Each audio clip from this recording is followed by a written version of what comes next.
What's good, everybody? I'm John, finally back with another video today. I will be discussing who I think will win the awards, the NBA awards in 2025 to the 2026 NBA season. So, starting first, we will go with Coach of the Year. In my number 3 spot, I do have Mitch Johnson for the San Antonio Spurs. Now, I don't think he did the best job last season, but I will say his situation was very unpredictable, very uncontrollable. I don't think he ever had full control of the team, given they never knew when Pop was going to come back. Nobody knew when Pop was going to come back, and now that he finally has the full reign of the team, I do believe that he will be able to do some damage with this roster. The players like him a lot, and they tend to give the award to year one coaches because if a team increases or progresses, they can say that, oh, the new coach is the cause of this. So, yes, Mitch Johnson is my number 3.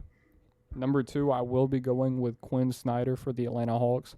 The Atlanta Hawks are one of the teams that I see rising, having the biggest rise in the standings. Last year, if I'm not mistaken, they were the 9th seed. They just missed the playoffs this season. I could see them jumping up to at least the 2 to 3 seed in the Eastern Conference with the Bucks hurt, the Pacers hurt, and yeah, I do think Quinn Snyder is going to be a big cause for that. And number 1, to nobody's surprise, I have David Adelman. Like I said about year one coaches, they tend to give the award to newer coaches, to year one coaches, and like he's not technically year one because he did coach the playoffs, but this will be his first full season coaching. And I do think the Nuggets are going to be the best team in the league, and that's another factor that goes into him with being coach of the year. Now for 6-man, I did do dark horses for all the player awards. My dark horse, now he isn't 6-man on the roster just yet, and you can't call me biased because I have good reasoning for this. My dark horse for 6-man of the year is no other than Dylan Harper. I do believe Dylan Harper will climb the depth chart as the season goes on. Right now, I believe he's the 9th man in the rotation, but I do believe he will take over that 6-man role. And given that De'Aaron Fox is out for the first couple games, his impact could be felt immediately for the San Antonio Spurs, and I do believe that will happen because we know who we got at number 2. We know who Dylan Harper was, and he will show that. Now, number 3, not much explanation needed. It's DeAndre Hunter, probably the best 6-man in the league, probably the best player off the bench in the entire league. DeAndre Hunter is just that guy. Number 2, guy in a new role. I'm going with Colin Sexton. I do believe Colin Sexton is that guy. He's been that guy for some time. And now that he can play more of like a veteran leadership role here in Charlotte, sitting behind guys like Melo and Colin Sexton will be very needed to set the tone. They haven't had a lot of depth at the guard position. They've had to go with guys like Nick Smith Jr. and stuff. But now with Colin Sexton being there, he can finally set the tone somewhere. He can finally bring the intensity that Charlotte has needed for years. But number 1, no other than my guy Reed Sheppard. Reed Sheppard is a guy who every time he's been given the opportunity, he seized the moment. In 2 starts last year, he averaged 22 points per game, 5 rebounds per game, and 5 assists per game. Now, that is a small sample size, but it goes to show that Reed can be that guy. And with them being limited at point guard, I don't know how long he'll be at 6-man because I know they're trying out the tall lineup with a man at the 1. But I do believe at some point that will not really be as cohesive as having Reed Sheppard out there. So Reed Sheppard is my pick for 6-man of the year. Now for most improved player, I do have another dark horse that I'd like to shout out, although I know he will not win the award because the award goes to guys that put points on the board. They like the points increase. They like the 4 points per game to 13 points per game, but Mitchell Robinson's not that guy. But if he stays healthy, the defensive impact will be felt for New York because let's be real, Karl-Anthony Towns is not getting it done himself in the paint, and we saw that in the playoffs. Mitchell Robinson is a guy that Mike Brown has talked about a ton, and he's hyped him up, and I do believe if he stays healthy, Mitchell Robinson could be in for a big season. But, of course, number 3, I had to mention him. He's probably going to win the award, but I didn't want to be too basic, bro. I wanted to expand the answers that maybe people haven't seen. But number 3, I'm going Andrew Nembhard. With Tyrese Halliburton out, there's only one guy on that roster that can at least try and fill the void. of setting the tempo for that fast-paced offense, and that is Andrew Nembhard. Number 2, going with my guy Cole Anthony.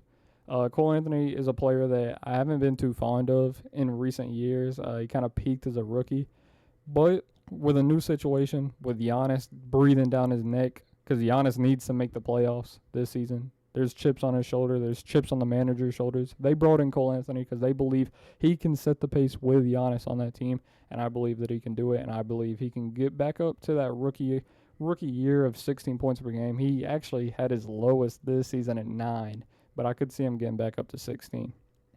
But number 1, I haven't seen too many people throw this answer out, but I absolutely love the pick. I think it's my favorite pick in this whole video.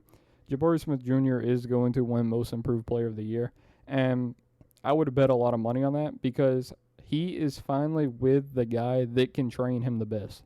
We've seen Kevin Durant take him under his wing. Jabari Smith has literally followed him around like a little fucking hamster in preseason and practices. He's literally just following him around, mimicking what he does.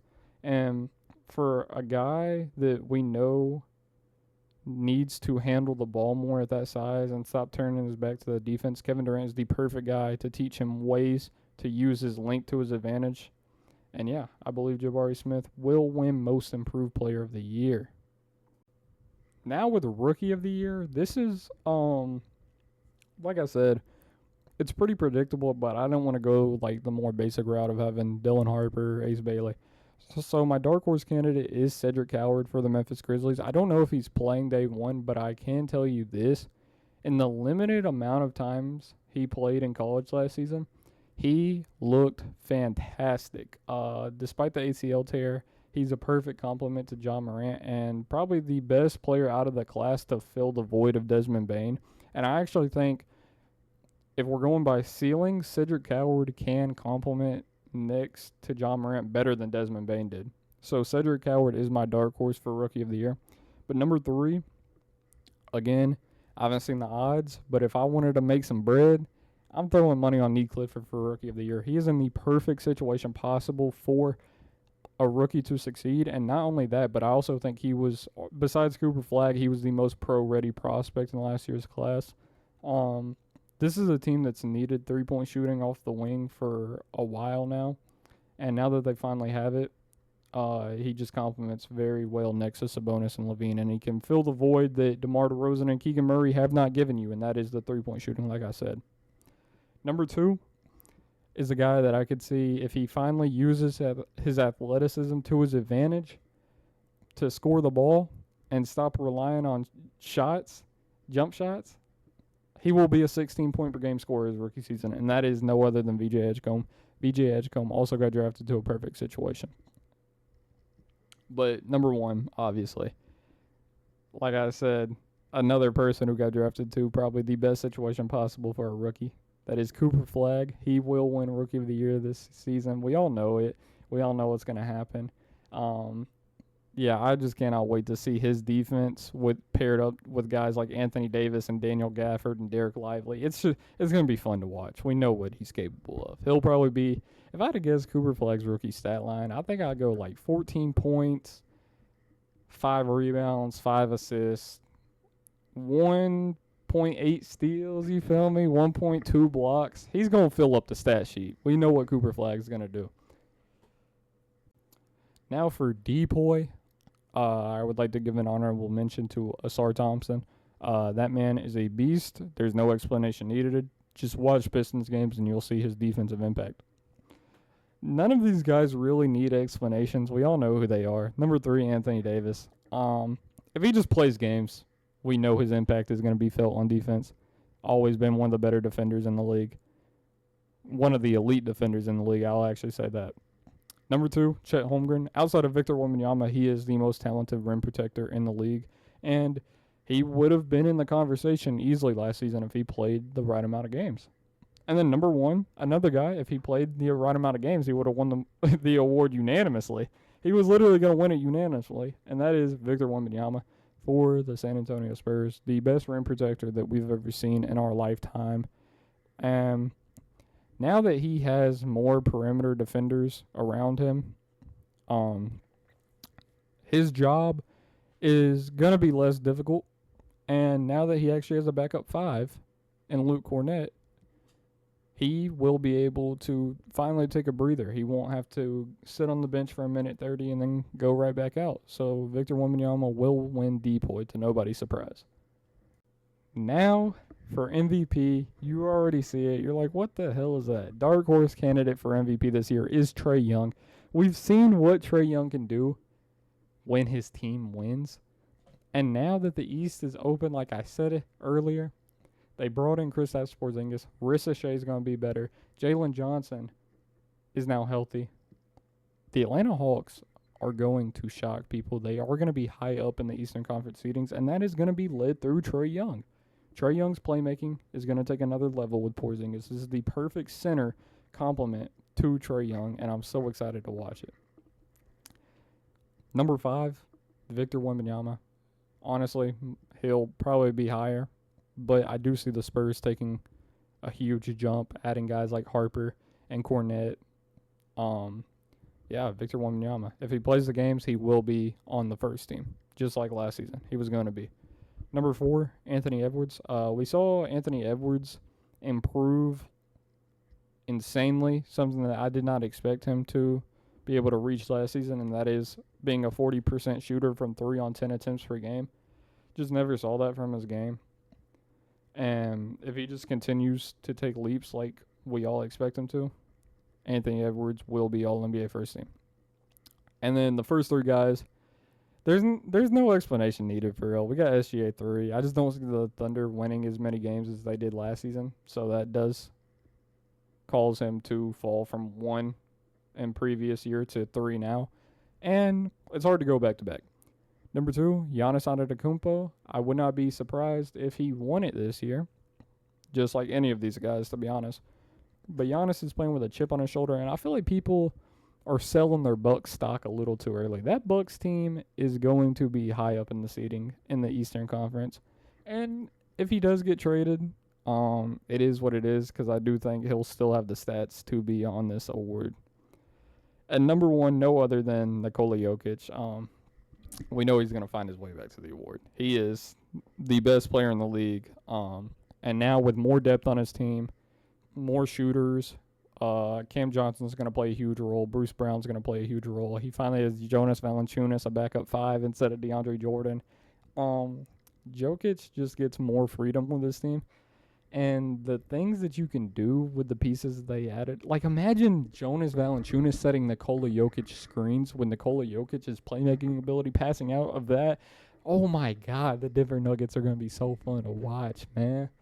But yes, Nikola Jokic is going to win MVP this year. And lastly, I wanted to give some nods to guys who I think can become first-year All-Stars this year. I'm not going to go too much in depth with these. But for starters, I have the teams all messed up. I don't know why I typed Atlanta out so much, but we know who Franz Wagner plays for. We know who Amin Thompson plays for. But with that being said, first-year All-Stars, I could see Derek White becoming first-year All-Star. Increased role in Boston with Tatum being injured. Amin Thompson, playing more of a point guard role, will have the ball in his hands a lot more this season. He could be an All-Star, especially with the elite defense. Literally the exact same reason for Chet Holmgren. The elite defense. If he plays the games, he will make All-Star. And to cap this list off, we have Ivica Zubac, who elite center last season. Arguably could have made the All-Star game last season. But he's not as flashy, so that probably does hurt his case a little bit. Trey Murphy, probably the most talented scorer on this list. If the Pelicans win games, he will be broadcasted as an elite 3-level scorer. We know who Trey Murphy is, and we know he is capable of it if the Pelicans find ways to win games. Next up, I have Franz Wagner for the Orlando Magic. He would have made it last year if he didn't get hurt. And the Magic are going to be better. They're going to have 2 All-Stars this year in him and Paulo. Jalen Johnson, another guy who would have made it last year if he didn't get hurt. So not much explanation needed for that. And then Zachary Rusachet, we've seen him in preseason. He's handling the ball now. He's creating his own shots, and it's wicked to see. Like, he could be dangerous. We're finally seeing that offensive potential tapped into instead of just corner sitting. Zachary Rusachet is somebody that could surprise heads. And then this is the guy I'm banking on the most. Modest Buzelis, if the Bulls win games, Modest Buzelis is going to be the reason of that. He is, I said it when the draft class came out, bro. He was the best prospect last year. He even said himself, if I made a couple more threes, I'm going number one. And he's right. We saw him last season. Bro, Billy Donovan don't even give the ball to younger guys. And Modest Buzelis became one of the main options in the offense last season. We saw it in front of our eyes, and it's just going to continue to blossom. We know what Modest Buzelis is about to come, and you better watch out because he's coming. Pause. But that is it for this video. Let me know which takes you agree with, which takes you disagree with, and who you feel like I snubbed on these lists. But yeah, just let me know, guys, and videos will continue to come out. Maybe daily. There's not a set schedule. I'm just going to post videos when I feel like posting them. And I'll see y'all in the next one. See ya.